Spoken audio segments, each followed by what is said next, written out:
Après plusieurs heures d'incertitude, 9 enfants accompagnés de 2 mères, tous kidnappés au kibboutz Nir Oz, ont quitté la bande de Gaza vers la liberté. Une libération intervenue alors que s'accéléraient hier les efforts pour prolonger la trêve de 2 jours et négocier la libération de nouveaux otages. Dans ce 4e groupe de personnes libérées, Sharon Konyo-Aloni et ses jumelles de 3 ans, Emma et Yuli.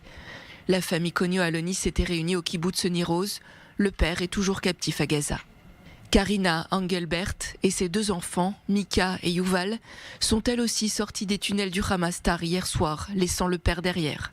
2 frères, Or et Yagil Yaakov, 17 et 13 ans, sont désormais libres.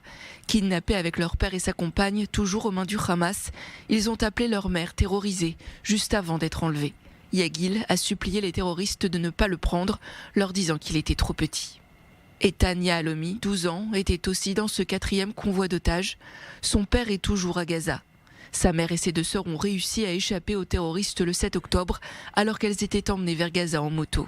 Sahar et Erez Calderon ont été eux aussi séparés de leur père, toujours captif en territoire palestinien. Erez a fêté ses 12 ans dans les prisons du Hamas. Eitan Yahalomi, Sahar et Erez Calderon sont franco-israéliens. Emmanuel Macron a salué hier soir leur libération.